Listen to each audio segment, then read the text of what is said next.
Thank you very much, Prime Minister, for laying out so cogently and clearly what should be our task for the rest of the day. I now have great pleasure in asking the Secretary General of the United Nations, His Excellency Ban Ki-moon, to address us. Your Excellency.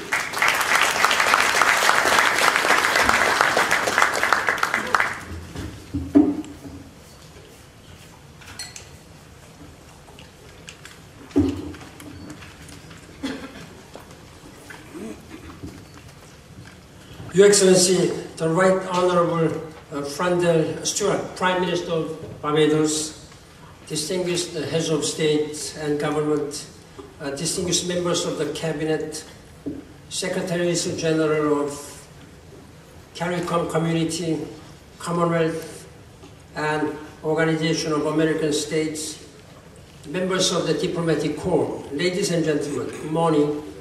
It's a great pleasure and privilege for me to join all of you in this high-level symposium on sustainable development in the Caribbean.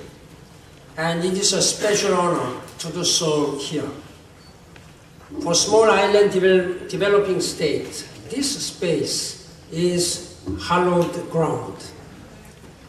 20 years ago, this very building was the site of the first global conference on small island developing states that adopted the Barbados Program of Action, the first compact between small island developing states and international community. And I was honored to unveil the small plaque commemorating that historical contribution here in this building. Today, it is so encouraging to be among so many leaders of the government, regional and international organizations, the private sector, academia, and civil society. Your presence highlights a continuing Caribbean commitment to put our world on a safer, a more sustainable and equitable pathway. That commitment starts with you, Mr. Prime Minister. As you have often said, I quote, Barbados is more than an economy. It is a society, unquote. You have carried forward that vision on the regional and global stage. Prime Minister Stewart served on my high-level panel on global sustainability, and he also played a very active role during the Climate Summit meeting, which was convened last September at the United Nations. So when, Mr. Prime Minister, you invited me to attend the CARICOM Summit meeting, I had no choice. I could not say no. So that's why I am here. And thank you for your invitation. Excellencies, distinguished heads of state and government, ladies and gentlemen, the year 2015 is a time for global action. The international community is in the final stretch of preparing a transformative post-2015 development agenda with a set of sustainable development goals, which will be called SDGs instead of MDGs. And I expect that whole world's leaders will come to New York to adopt this one as their vision, their leadership to humanity, aiming by 2030. That will be preceded just days from now in Addis Ababa, where I expect again the leaders of the world will come and discuss and adopt this very robust, ambitious financing for development framework in Addis Ababa. This year we'll close with in Paris in December, where I expect again the leaders will adopt the very ambitious and meaningful and universal climate change agreement applicable to all the countries in this world. As leaders of some of the most vulnerable countries in the world, you don't need to be told that our planet is at grave risk. You are on the climate front lines. You see it every day. Sustainable development and climate change are two sides of the same coin. On the other hand, on the one hand, we cannot end poverty by destroying nature's bounty, which provides livelihood for billions of people.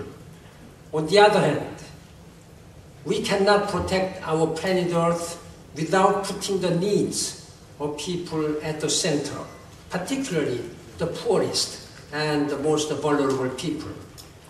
Addressing climate change is essential for every aspect of sustainable development, from food and water security to energy, from economic growth to political stability. I want to salute Caribbean countries for taking on ambitious renewable energy targets.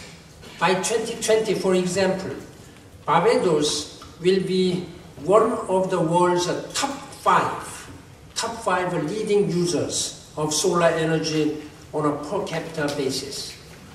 And you are lighting the path to the future. I congratulate your leadership. Excellencies, ladies and gentlemen, we have a big agenda before us, a bold agenda, an agenda that will drive a development policy for next generation. The proposed Sustainable Development Goals will build on the progress and broaden the sweep of the Millennium Development Goals. The MDGs aimed to cut poverty in half, and the world met that goal. And we should be very proud of that achievement. But going halfway was never our ambition. Usain Bolt does not stop at 50 meters.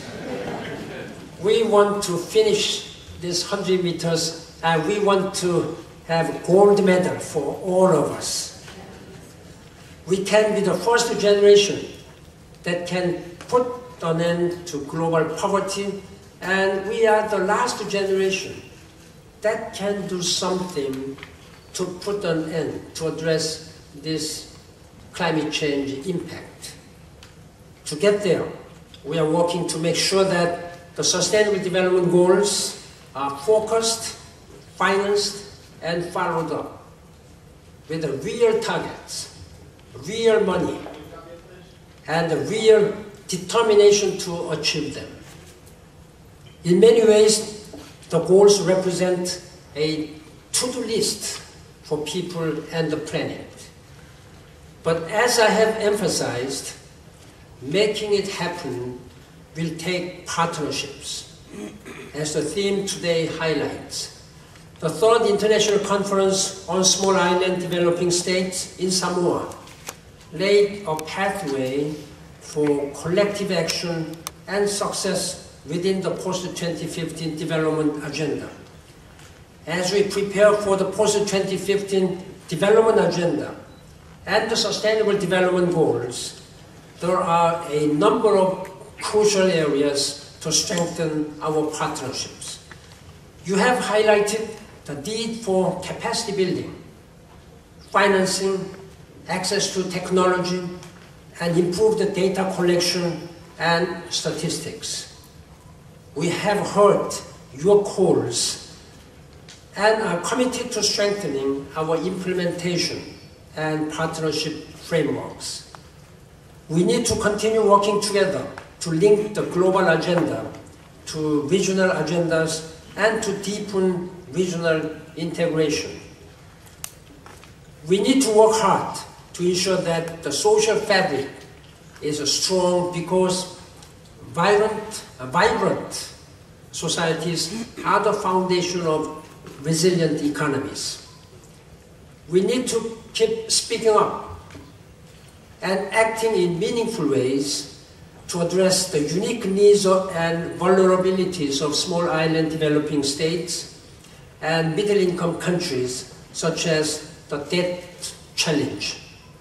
We need to put more attention on the need to expand opportunities for women and young people who want the dignity that comes from decent work. And we need to keep going the way forward towards a low-carbon, climate-resilient development pathway that will benefit both people and the planet. Through the Green Climate Fund, GCF, and in working with world leaders, I will continue to press that seeds and least developed countries are top funding priorities. Excellencies, distinguished heads of state and government, ministers, ladies and gentlemen, many of my top development advisors are here to take part in the dialogue today.